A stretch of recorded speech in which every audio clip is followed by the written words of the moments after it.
Hello. I have chapter 6 from Call of the Wild for you, and it's called For the Love of a Man. Chapter 6.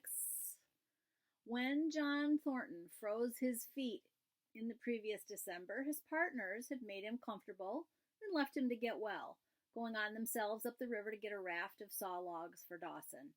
He was still limping slightly at the time he rescued Buck, but with continued warm weather, even the slight limp left him. And here, lying by the river bank, through the long spring days, watching the running water, listening lazily to the songs of birds and the hum of nature, Buck slowly won back his strength. A rest comes very good after one has traveled 3,000 miles, and it must be confessed that Buck waxed lazy as his wounds healed, his muscles swelled out, and the flesh came back to cover his bones. For that matter, they were all loafing, Buck, John Thornton, and Skeet and Nig, waiting for the raft to come that was to carry them down to Dawson. Skeet was a little Irish setter who early made friends with Buck, who, in a dying condition, was unable to resent her first advances. She had the doctor trait which some dogs possess, and as a mother cat washes her kittens, so she washed and cleansed Buck's wounds. Regularly, each morning after he had finished his breakfast, she performed her self-appointed task, till he came to look for her ministrations as much as he did for Thornton's. Nig, equally friendly, though less demonstrative, was a huge black dog, half bloodhound and half deerhound, with eyes that laughed and a boundless good nature. To Buck's surprise, these dogs manifested no jealousy toward him. They seemed to share the kindliness and largesse of John Thornton.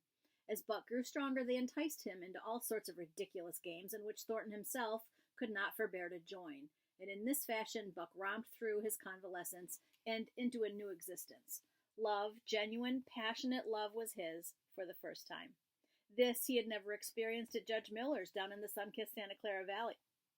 With the judge's sons hunting and tramping, it had been a working partnership. With the judge's grandsons, a sort of pompous guardianship, and with the judge himself, a stately and dignified friendship. But love that was feverish and burning, that was adoration, that was madness. It had taken John Thornton to arouse. This man had saved his life, which was something, but further, he was the ideal master. Other men saw to the welfare of their dogs from a sense of duty and business expediency. He saw to the welfare of his as if they were his own children, because he could not help it. And he saw further. He never forgot a kindly greeting or a cheering word, and to sit down for a long talk with them. Gas, he called it, was as much his delight as theirs. He had a way of taking Buck's head roughly between his hands and resting his own head upon Buck's, of shaking him back and forth, the while calling him ill names that to Buck were love names. Buck knew no greater joy than that rough embrace and the sound of murmured oaths. And at each jerk back and forth it seemed that his heart would be shaken out of his body, so great was its ecstasy.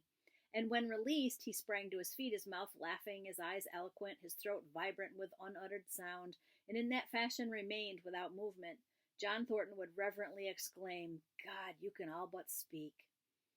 Buck had a trick of love expression that was akin to hurt. He would often seize Thornton's hand in his mouth and close so fiercely that the flesh bore the impress of his teeth for some time afterward. And as Buck understood the oaths to be love words, so the man understood this feigned bite for a caress.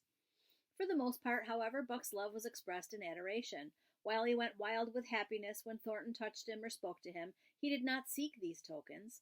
Unlike Skeet, who was wont to shove her nose under Thornton's hand and nudge till petted, or Nig, who would stalk up and rest his great head on Thornton's knee, Buck was content to adore from a distance. He would lie by the hour eager, alert at Thornton's feet, looking up into his face, dwelling upon it, studying it, following with keenest interest such fleeting expression, every movement or changes of feature. Or, as every chance might have it, he would lie farther away, to the side or rear, watching the outlines of the man and the occasional movements of his body. And often such was the communion in which they lived. The strength of Buck's gaze would draw John Thornton's head around, and he would return the gaze without speech, his head shining out of his heart shining out of his eyes, as Buck's heart shone out. For a long time after his rescue, Buck did not like Thornton to get out of his sight. From the moment he left the tent to when he entered it again, Buck would follow at his heels. His transient masters, since he had come into the Northland, had bred in him a fear that no matter could be permanent. He was afraid that Thornton would pass out of his life as Perrault and Francois and the Scotch half-breed had passed out. Even in the night, in his dreams, he was haunted by this fear. At such times he would shake off sleep and creep through the chill to the flap of the tent, where he would stand and listen to the sound of his master's breathing. But in spite of the great love he bore John Thornton, which seemed to bespeak the soft, civilizing influence, the strain of the primitive which the Northland had aroused in him, remained alive and active. Faithfulness and devotion, things born out of fire and roof, were his, yet he retained his wildness and wiliness. He was a thing of the wild, come in from the wild to sit by John Thornton's fire, rather than a dog of the soft Southland, stamped with the marks of generations of civilization. Because of his very great love, he could not steal from this man, but from any other man in any other camp he did not hesitate an instant, while the cunning with which he stole enabled him to escape detection. His face and body were scored by the teeth of many dogs, and he fought as fiercely as ever and more shrewdly. Skeet and Nig were too good-natured for quarreling. Besides, they belonged to John Thornton. But the strange dog, no matter what the breed or valor, swiftly acknowledged Buck's supremacy, or found himself struggling for life with a terrible antagonist. And Buck was merciless. He had learned well the law of club and fang, and he never forewent an advantage or drew back from a foe he had started on the way to death. He lessoned from Spitz, and from the chief fighting dogs of the police and mail, knew there was no middle course. He must master or be mastered, while to show mercy was a weakness. Mercy did not exist in the primordial life. It was misunderstood for fear, and such misunderstandings made for death. Kill or be killed, eat or be eaten was the law, and this mandate, down out of the depths of time, he obeyed. He was older than the dogs he had seen, and the breaths he had drawn. He linked the past with the present and the eternity behind him, and throbbed through him. He linked the past with the present, and the eternity behind him throbbed through him in a mighty rhythm to which he swayed as the tides and seasons swayed. He sat by John Thornton's fire, a broad-breasted dog, white-fanged and long-furred, but behind him were the shades of all manner of dogs, half-wolves and wild wolves, urgent and prompting, tasting the savor of the meat he ate, thirsting for the water he drank, scenting the wind with him, listening with him, and telling him the sounds made by the wildlife in the forest, dictating his moods, directing his actions, lying down to sleep with him when he lay down, and dreaming with him and beyond him, and becoming themselves the stuff of his dreams. So peremptorily did these shades beckon him that each day mankind and the calms of mankind slipped farther from him.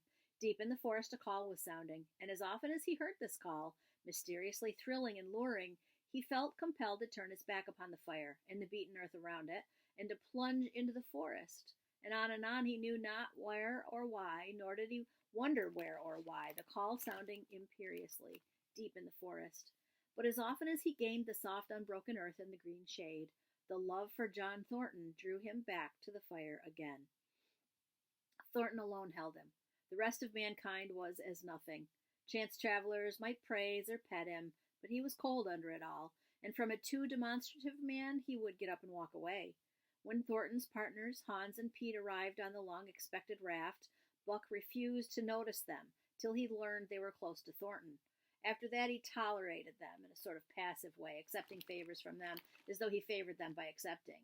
They were of the same large type as Thornton, living close to the earth, thinking simply and seeing clearly, and ere they swung the raft into the Big Eddy and by the sawmill at Dawson, they understood Buck and his ways, and did not insist upon an intimacy such as obtained with Skeet and Nig.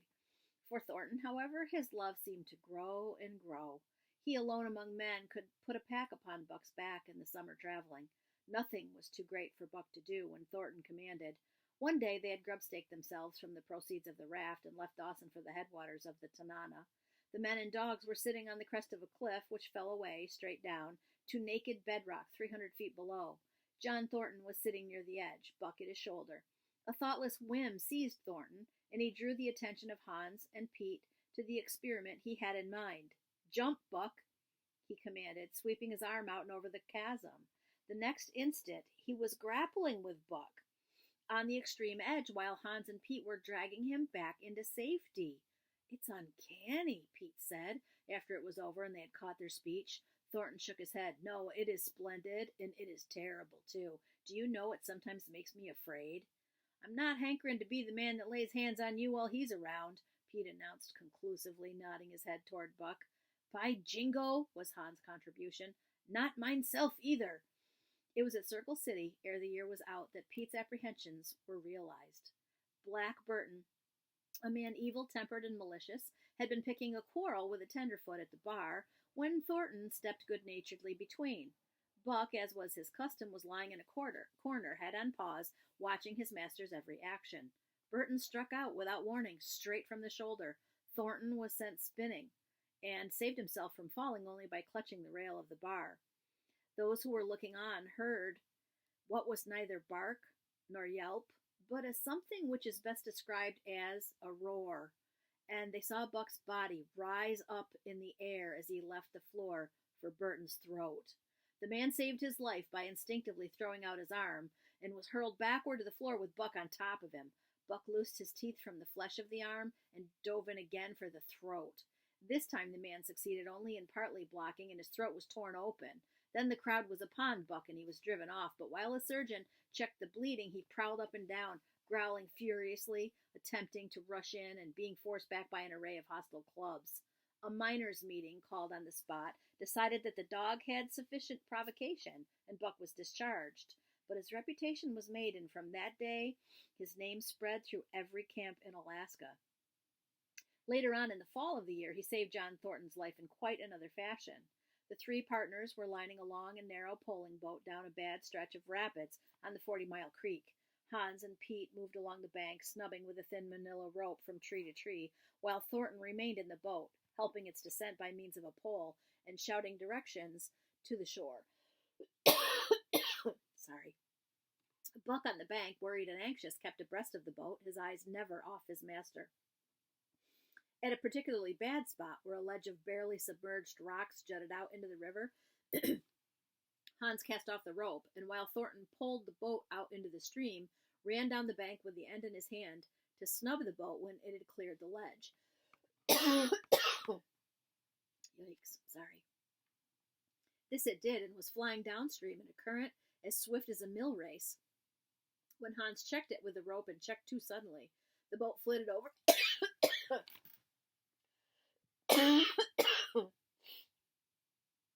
Goodness.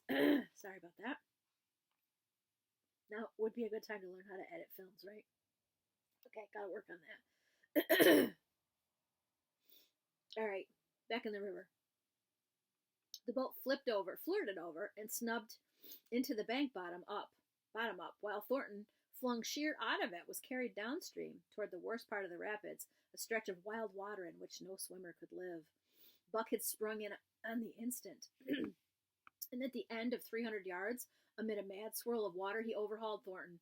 When he felt him grasp his tail, Buck headed for the bank, swimming with all his splendid strength. But the progress shoreward was slow, the progress downstream amazingly rapid. From below came the fatal roaring where the wild current went wilder, and was rent in shreds and spray by the rocks, which thrust through like the teeth of an enormous comb. The suck of the water as it took the beginning of the last steep pitch was frightful, and Thornton knew that the shore was impossible. He scraped furiously over a rock, bruised across a second, and struck a third with crushing force. He clutched its slippery top with both hands, releasing Buck, and above the roar of the churning water shouted, "Go, Buck, go!" Buck could not hold his own and swept downstream, struggling desperately, but unable to win back. When he heard Thornton's command repeated, he partly reared out of the water, throwing his head high, as though for a last look, and then turned obediently toward the bank. He swam powerfully and was dragged ashore by Pete and Hans at the very point where swimming ceased to be possible, and destruction began. They knew that the time a man could cling to a slippery rock in the face of that driving current was a matter of minutes, and they ran as fast as they could up the bank to a point far above where Thornton was hanging on. They attached the line with which they had been snubbing the boat to Buck's neck and shoulders, being careful that it should neither strangle him nor impede his swimming, and launched him into the stream. He struck out boldly, but not straight enough into the stream. He discovered the mistake too late, when Thornton was abreast of him and a bare half-dozen strokes away while he was being carried helplessly past. Hans promptly snubbed with a rope, as though Buck were a boat. The rope thus tightening on him, in the sweep of the current, he was jerked under the surface, and under the surface he remained till his body struck against the bank, and he was hauled out. He was half drowned, and Hans and Pete threw themselves upon him, pounding the breath into him and the water out of him. He staggered to his feet and fell down. The faint sound of Thornton's voice came to them, and though they could not make out the words of it, they knew that he was in his extremity. His master's voice acted on Buck like an electric shock. He sprang to his feet and ran up the bank ahead of the men to the point of his previous departure.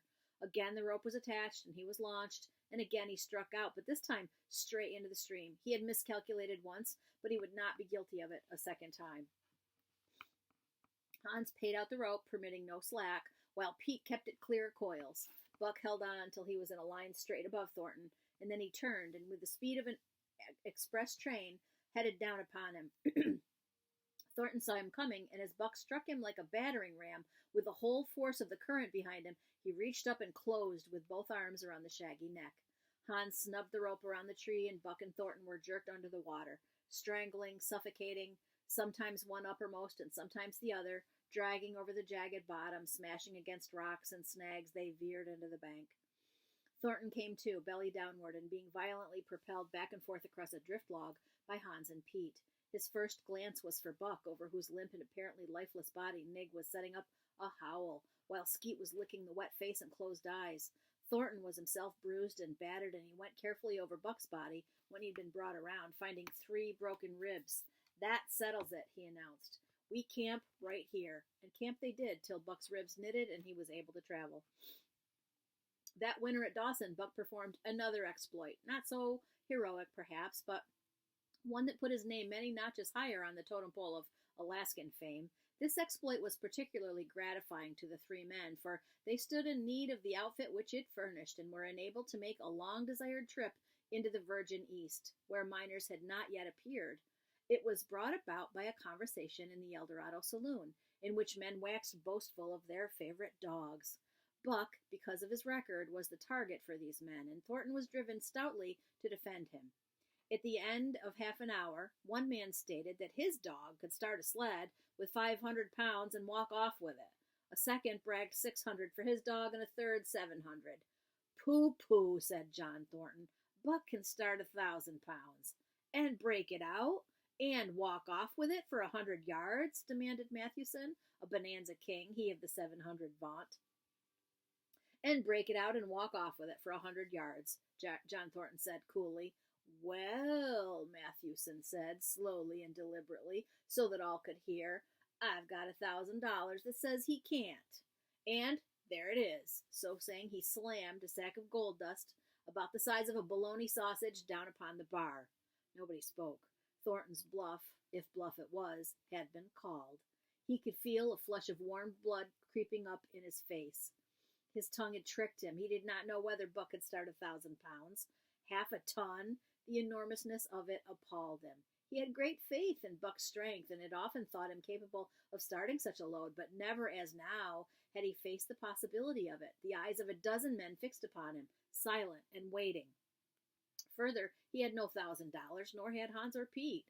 "I got a sled standing outside now with 50-pound sacks of flour on it," Mathewson went on with his brutal directness, "so don't let that hinder you." Thornton did not reply. He did not know what to say. He glanced from face to face in the absent way of a man who has lost the power of thought and is seeking somewhere to find the thing that will start it going again. The face of Jim O'Brien, a Mastodon king and old-time comrade, caught his eye. It was a cue to him, seeming to rouse him to do what he would never have dreamed of doing. "Can you lend me 1,000?" he asked, almost in a whisper. "Sure," answered O'Brien, thumping down a plethoric sack by the side of Mathewson's. "Though it's little faith I'm having, John, that the beast can do the trick." The Eldorado emptied its occupants into the street to see the test. The tables were deserted, and the dealers and gamekeepers came forth to see the outcome of the wager and to lay odds. Several hundred men, furred and mittened, banked around the sled within easy distance. Mathewson's sled, loaded with 1,000 pounds of flour, had been standing for a couple of hours, and in the intense cold, it was 60 below zero, the runners had frozen fast to the hard-packed snow. Men offered odds of 2 to 1 that Buck could not budge the sled. A quibble arose concerning the phrase break out. O'Brien contended it was Thornton's privilege to knock the runners loose, leaving Buck to break it out from a dead standstill. Mathewson insisted that the phrase included breaking the runners from the frozen grip of the snow. A majority of the men who had witnessed the making of the bet decided in his favor, whereas the odds went up to 3 to 1 against Buck. There was no takers. Not a man believed him capable of the feat. Thornton had been hurried into the wager, heavy with doubt, and now that he looked at the sled itself, the concrete fact with a regular team of 10 dogs curled up in the snow before it, the more impossible the task appeared. Mathewson waxed jubilant. 3 to 1, he proclaimed. I'll lay you another 1,000 in that figure, Thornton. What do you say? Thornton's doubt was strong in his face, but his fighting spirit was aroused. The fighting spirit that soars above odds, falls to recognize the impossible, and is deaf to all save the clamor for battle. He called Hans and Pete to him. Their sacks were slim, and with his own, the three partners could rake together only $200. In the ebb of their fortunes, this sum was their total capital, yet they laid it unhesitatingly against Mathewson's 600. The team of 10 dogs was unhitched, and Buck, with his own harness, was put into the sled. He had caught the contagion of the excitement, and he felt that in some way he must do a great thing for John Thornton. Murmurs of admiration at his splendid appearance went up. He was in perfect condition, without an ounce of superfluous flesh, and the 150 pounds that he weighed were so many pounds of grit and virility. His furry coat shone with a sheen of silk. Down the neck and across the shoulders, his mane, in repose as it was, half bristled and seemed to lift with every movement, as though excess of vigor made each particular hair alive and active. The great breast and heavy forelegs were no more than in proportion with the rest of the body, where the muscles showed in tight rolls underneath the skin. Men felt these muscles and proclaimed them hard as iron, and the odds went down to 2 to 1. Gad, sir! Gad, sir! Stuttered a member of the latest dynasty, a king of the Skookum benches. I offer you 800 for him, sir, before the test, sir. 800, just as he stands. Thornton shook his head and stepped to Buck's side.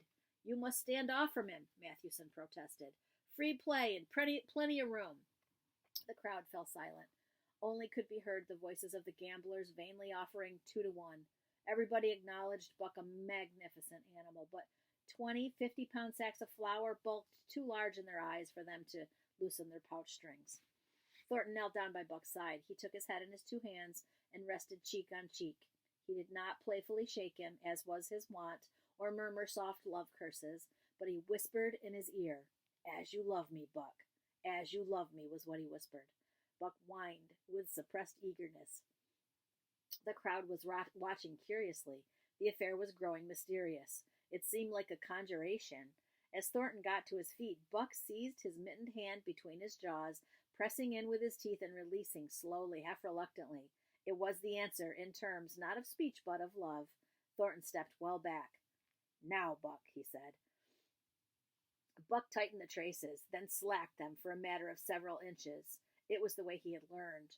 Gee! Thornton's voice rang out, sharp, in the tense silence. Buck swung to the right, ending the movement in a plunge that took up the slack and with a sudden jerk arrested his 150 pounds.